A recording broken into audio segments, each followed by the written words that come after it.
right, Big Lou Barbecue, and this is what I've got going on for you. Let me ask you a question. What's another name for a coward? That's right, chicken. That's what we're cooking chicken. That's another name, spineless. We're cooking a spineless chicken. No backbone. It's gonna lay out flat. Some people call it spatchcocking. Some people call it butterfly. I like to call it just cowardly chicken because it don't have a backbone. Can't stand up for itself. Gonna lay out flat.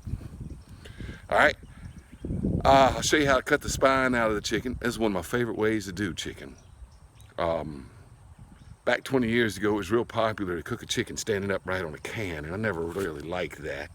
I always thought that it wasted the beverage that was in it, and it was quite dangerous getting it off the can and spilling the hot beverage. And anyway, I like to cook chickens like this. It's easy, they cook quick, they stay tender, they stay juicy, and they're not that hard to do, really.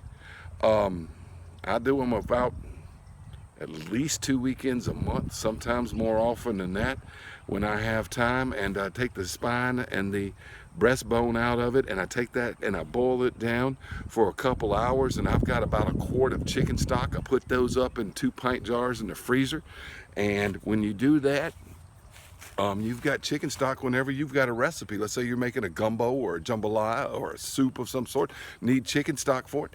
I've got a freezer full of it because I'm usually making a quart every time I do this to a chicken. So it's called spatchcocked chicken. I also made the marinade. Now I made the marinade in one of those vinaigrette salad making jars. You fill it up with vinegar, you put a little water, you put a little olive oil, and then you add some Italian seasoning. I also added some poultry seasoning, some Worcestershire sauce, and some soy sauce. That's all I did to make this marinade. Put it in a bag for about 8 hours. Coals are about ready to go, but let's go inside and I'll show you how I prepped the chicken earlier. Okay, in the kitchen, this is how we spatchcock. You see that part right there of the chicken? That's the part of the neck. You get a sharp knife and you just cut right along the backbone right there. You see that? Just cut right there along the backbone. All right, some people use shears. Right when you get to the thigh part here, it gets a little tough, but it'll go through right like that, okay? Then you do the same on the other side. Just follow the backbone. Just like this right here. You get to the rib cage and then the thigh part down here. And you go through, but you get your sharp knife, backbone will come out. Now, you spread it open like this. And you see that little white part right there? You want to just kind of take your knife and just break it like that. And you come in here with your fingers and run it right along that breastbone there. And you take your fingers and you can run it along the breastbone on this side. And you take the breastbone out. Usually it comes out in one piece. Today it didn't. That's all right. Now you take this and the backbone and you boil that up in a pot and you make yourself about a quart of stock. I put it up in 2-pint jars in the freezer, and then I've got chicken stock when I want it.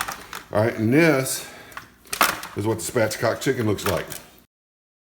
Okay, Big Lou Barbecue, and it's about time to prep this chicken for the grill. It's been marinating in this bag right here for about 8 hours now. And this is how I made the marinade. I got one of these little salad dressing jars.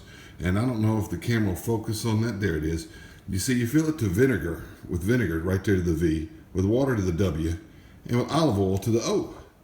And then you shake it up and you got a vinaigrette. I add a little bit of Italian seasoning, and I've got an Italian dressing. Well, I added a little Italian seasoning, added a little poultry seasoning, added a little bit of Worcestershire sauce, a shot of soy sauce, and shook it all up. Sometimes I add in some hot sauce or some pepper vinegar too. And this time, instead of using white vinegar, I used apple cider vinegar right there, then water, then the olive oil, and then the Italian seasoning, the poultry seasoning, soy sauce, and Worcestershire sauce, and that's all this chicken is marinated in. Been sitting in this bag for about 8 hours. Let me show you how I prep it for the grill. Cut the bag open.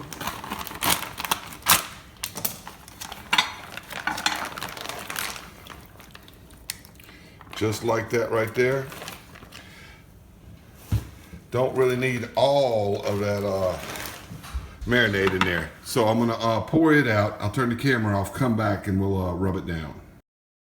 All right, well, I drained off the extra marinade. This is the underside of the chicken, and this is some of Grandpa's poultry rub that my recipe that was inspired by my grandfather, who used to make it to smoke turkeys with. I've got a video called Grandpa's Poultry Rub, and you'll see how I make this. I just keep it in a big jar and use it when I need it. I'm just gonna rub the whole inside down and then flip it over the skin side, like that right there.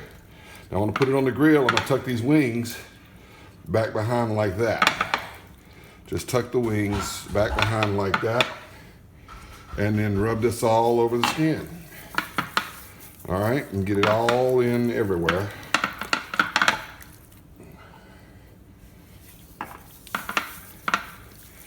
Now, take that out, put it on the grill. Coals should be just about done.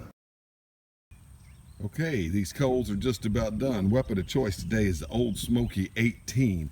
I like it because the coal plate down here is 6 inches from the grill and not 5 like it is on the black kettle that I cooked on last week. We're gonna spread these out evenly. I've got a few pieces of oak branches in there.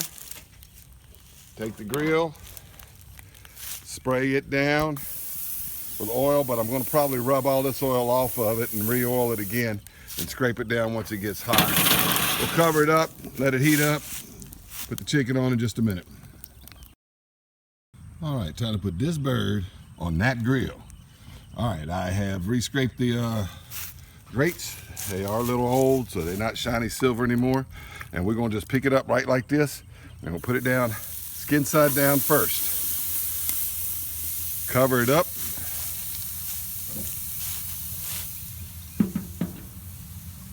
And let it go about 15-20 minutes to get those pretty grill marks on the top. Then we'll flip it over, and we're gonna have spatchcocked chicken. The temperature will get up to about right here to about 300, 350 degrees in just a minute. All right, YouTube, as you can see, the thermometer's going right about 300 straight up, and that's about where I want it to be. And you thought I was a nice Christian gentleman. Well, I am, but we're cooking a cowardly chicken on the grill, and I am about to flip the bird to all of YouTube. Now, you don't need your middle finger to flip the bird. All you need is a pair of tongs and a spatula. So, YouTube, watch me flip the bird to you. Look at that right there. Woo, looks good. Just take these tongs, take that thing. All right, it's not done yet because it's gonna fall apart when it's done. But would you look at that? Look at that right there. Got the skin split a little bit on me. I think that's just pretty grill marks. And we're gonna let this thing finish for about another 30 to 40 minutes. It's been on about 20 minutes at this rate, but these coals are gonna start slowing down a little bit.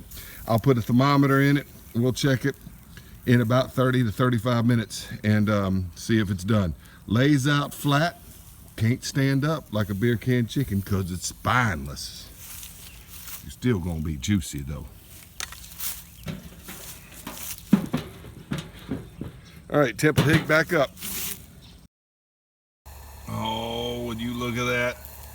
165. Always cook with a thermometer and not a clock. This did go about 10 minutes longer than I wanted it to.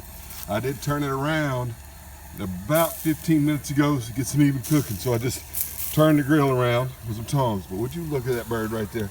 Ooh-wee, does that look good? Smells good too. Spatchcocked chicken. Cowardly chicken. Can't stand up like the ones on a can because it's got no spine.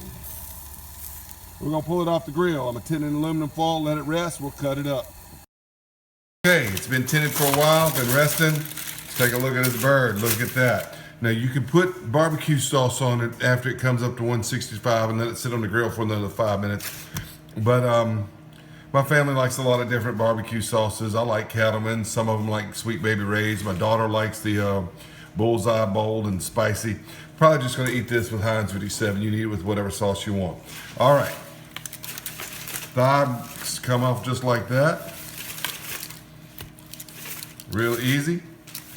and they split apart like this.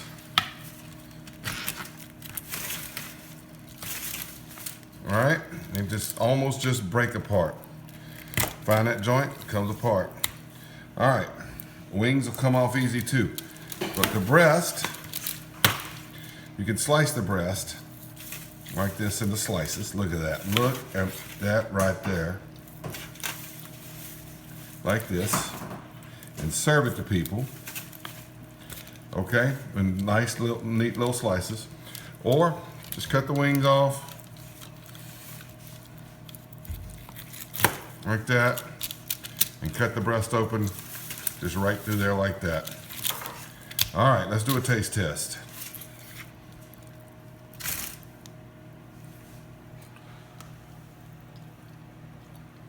Oh, that's good stuff. And what's up? All right, Hannah, here's some right there. Chicken! Camera lady got some. That was good stuff, huh? Thank you. Big Lou Barbecue, thanks for watching Cowardly Chicken on Big Lou Barbecue.